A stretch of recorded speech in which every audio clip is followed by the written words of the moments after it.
2021 RZR XP Turbo. I bought one of the Amazon little dudes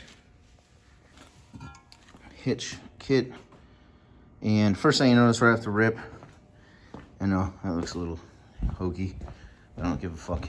One of the things I noticed right off the rip is that I believe what they're hoping for, I don't know what the fuck this is for.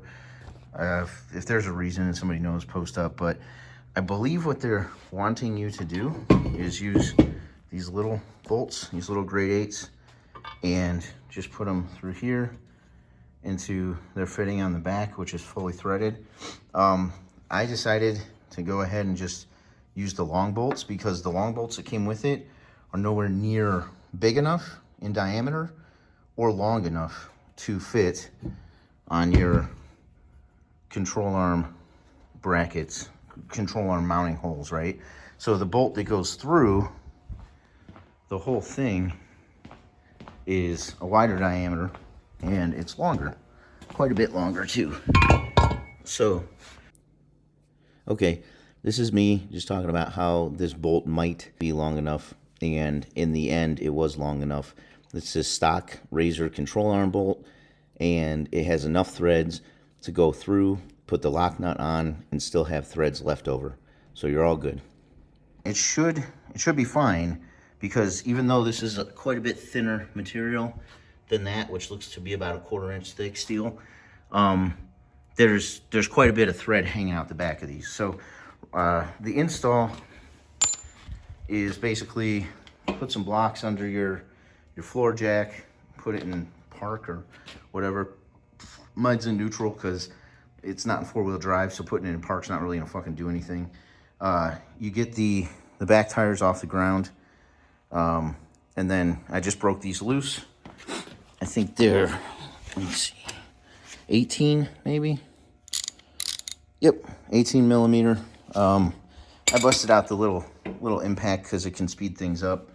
But I just went around back behind here. You can get to the whole area down there. I used a wrench, which I think my wrench is still sitting inside of there. So I just used the wrench to hold the lock nut on the back side, which is your standard lock nut that comes with it. I think that was also an 18, pretty sure. Yeah, this thing's fucked, but yeah, so I just used that. They're tight, but they're not, I didn't even use a breaker bar, and I busted them loose. Once you bust them loose, you can just throw it on a little cordless impact and hold the nut with the wrench or even your fingers and just kind of ooga-dooga it right the fuck out of there.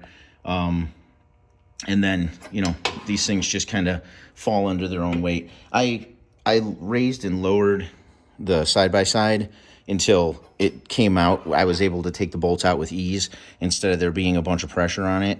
You just let it rest so there's not a lot of pressure on the arms. Pop those out, and then now I'm gonna try and put this thing in. The fabrication work looks pretty decent. You got some spots and some pops and bangs on the welds, but overall, it's not that bad. It's a little rough on the inside, but who gives a fuck? Hopefully the hitch fits in there. The powder coat job's pretty nice, pretty tough. I think it was like fucking $38. So it's like, dude, if I gotta clean that up, so be it. It's not that big a deal, right? But now people might not want to clean it up, and maybe they buy the Super ATV one for like triple the cost or whatever it is.